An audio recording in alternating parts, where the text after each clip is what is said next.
Hey guys, what is up? It is Bibsy7 here again, and welcome to another RuneScape 3 vlog here today. In this video I'm going to be talking about this week's update.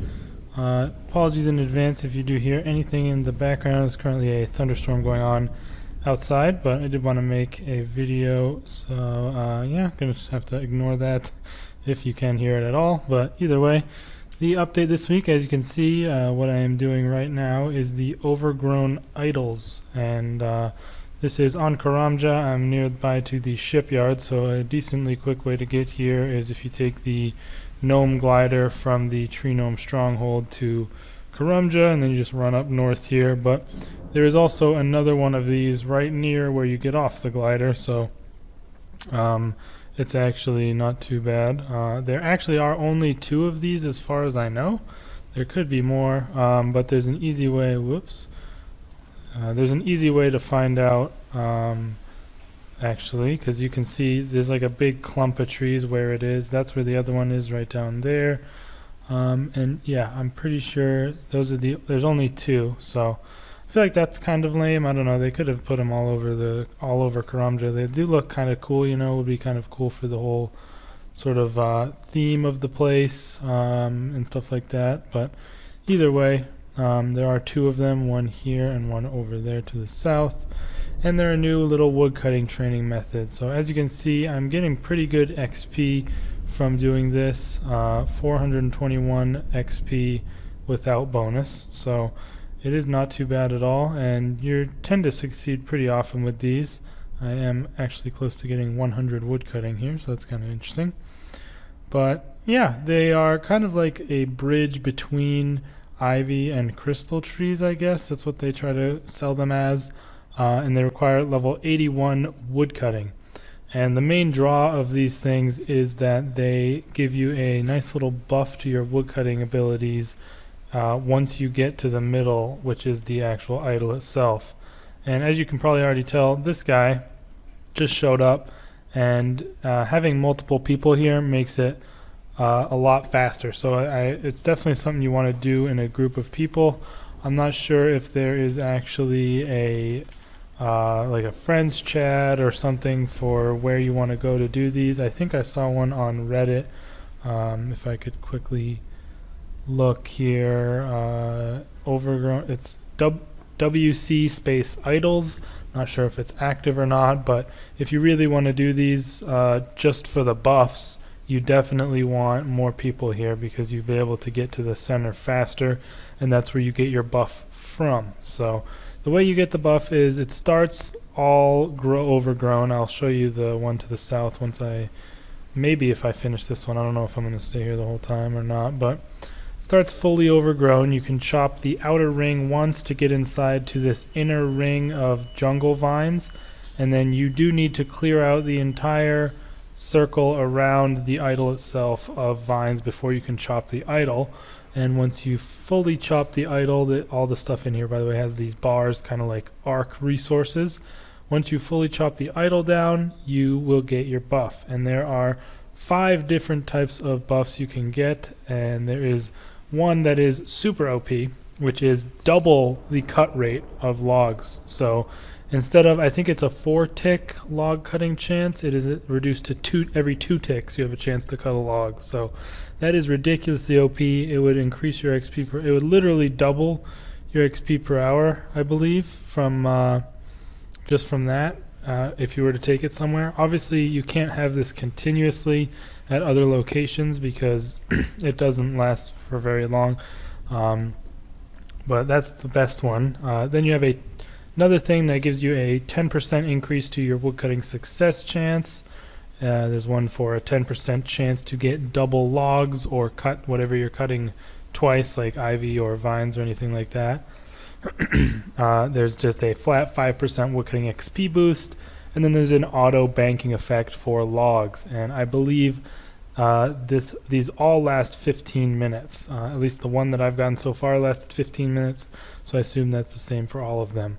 The worst one easily is the log auto banking effect, because you can just use Signs of the Porter for that already, so it's kind of like worthless really. And by far the best one is the double cut rate, because it would just basically double your XP per hour outright. But the problem, like I said, is these only last for about 15 minutes. I'm not quite sure how fast the people are able to get through it when you're in an FC. You can probably get through it pretty quick, just based on what I can tell, because just me and this guy are getting through this without too much trouble. So if you had like a ton of people there, you'd probably be able to get through there and get the buffs pretty fast. So it might be a viable training method if you're willing to go back and forth to like chop your way through the idol with a group of people, do the middle thing, get a buff, and if it's a good buff, then you go off to like Menaphos and do crystallize acacias there. But I guess it didn't show my level up message, but I did level up to 100 woodcutting. But if it's a bad buff, what you would do then is just go and go to the other idol and get another buff, and just go back and forth until you get a good one that you want to take to Menaphos. So I think that would probably be something that will be worth doing if you can, bear to come back and forth to here. The problem is it is in a bit of an annoying location. I mean, the fastest way to get to here would probably be use a portable spirit tree, then go to the grand tree and take a glider to the shipyard, but it's not the fastest thing.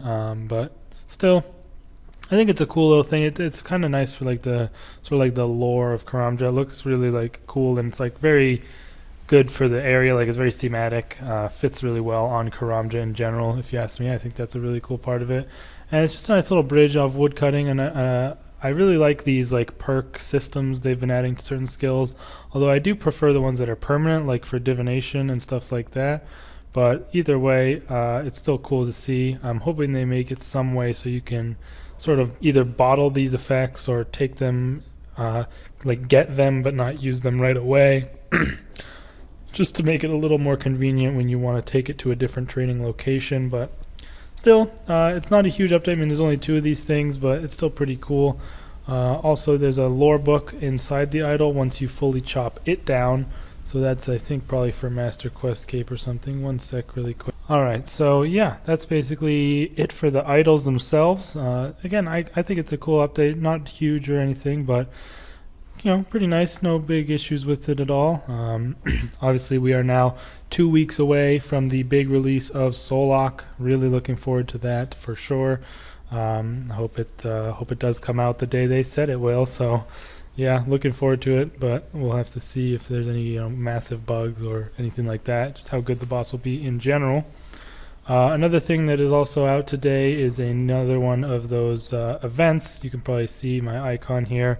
This is a event for Mental Health Awareness Week, and you get these charity tokens that go in your currency pouch, and you can turn them in for some cosmetic overrides, stuff like that. I'm not sure what these are, but just sort of the normal stuff that they do with these types of events, where you just get a bunch of cosmetics and stuff like that, and you can convert them for free, like stars and stuff, free XP, I believe. So yeah, those events are always nice to have going on just for free, basically getting free stuff. So you won't catch me complaining about that. I think it's pretty cool.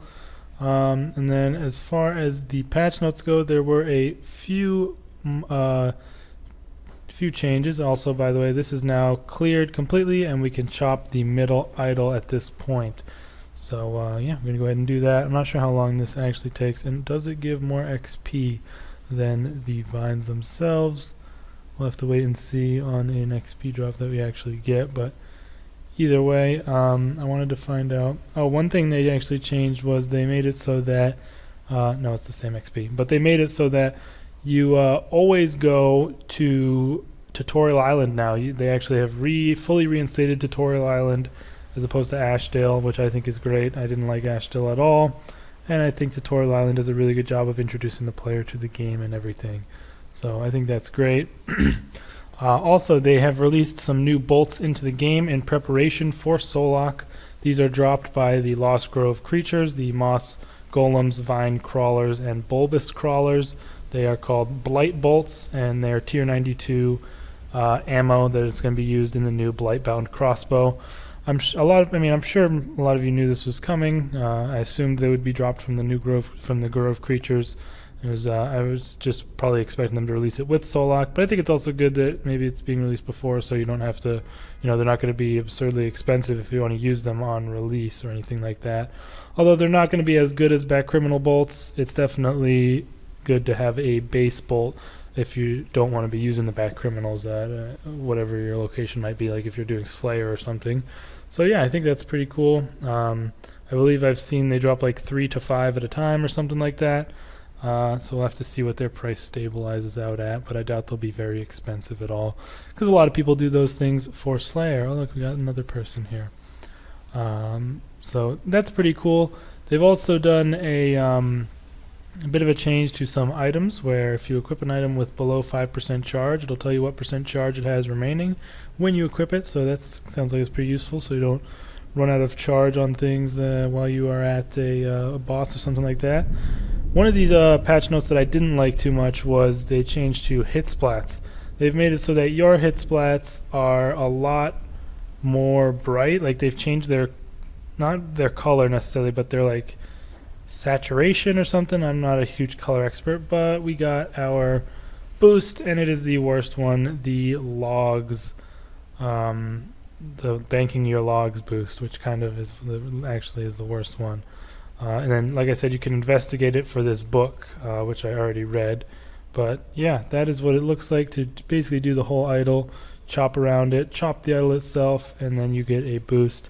And I'll quickly go, oh, it looks like someone is already chopping this one, or maybe they're just standing next to it. I'm not 100% sure, but if you guys look, he's chopped away 2 of the vines, but this is what it essentially looks like when it's completely overgrown. You only have to chop 1 of the light vines around the edge, and then the whole ring of medium and dense in the middle. So yeah, that is that. But I think that is definitely pretty cool. Oh yeah, I wanted to show the hit splats really quickly. I think I can go to like my outside Virago and just do it that way. So I can just quickly go, and there should be some guys up here. I'm not sure, I haven't actually seen the melee ones, but I've seen the mage ones, and I don't really like the way they've changed it. I kind of prefer the old one. Let's just quickly see. Oh, it doesn't actually look any different for melee. That's interesting. Well, I'm not sure, but for mage it definitely is a lot more bright and kind of, I don't know, it's not my it's kind of hard to explain. It just looks like a brighter blue color, because I have my mage hit splats set to be blue. So when I cast a spell, it looks like a lot more bright blue, and I'm not a big fan of it. And then another thing that's different is other people's hit splats are much more dim, which I thought they were fine before. Let's see. Yeah, you might be able to tell if you play a lot, or if you've seen my videos of my blue. It's a lot more blue than it used to be. But I have all other hit splats from other people set to be just brown, so it was fine for me before. And now they're like even more dim, so you can barely tell what if they're doing an auto attack or an ability or something. I don't know. I just don't really like it, why they changed it. Their reasoning was to make it easy for your hit splats to stand out, but I don't think anybody had an issue with that, and it just seems like a change for no reason. Don't really like it too much, but yeah, maybe that's just me. They also added the ability to use a purple hit splat if you'd like, which is kind of cool, I guess. They also changed it so that you can't join a friends chat until you are, let me just double check on the exact level. I think it was 150. Yeah, 150 total level. Non-member accounts with less than 150 total level are not able to enter friends chats. That'll hopefully help out with issues they've had with people spamming and stuff like that, with like new accounts that they just made. But so that's good. But yeah, that's pretty much it for this week's updates, you guys. Some cool little stuff. The idols are decent. And then we obviously have this new currency event, and then we've got the new bolts from the Grove creatures. So yeah, pretty cool. Hope you guys are getting some good stuff from your parcels and such. I do have quite a few elite clues ready to open here in the bank, so I will be having a Clue Scroll Chronicles episode coming out sometime this week, as well as a Collection King video. See you guys for those, and peace out.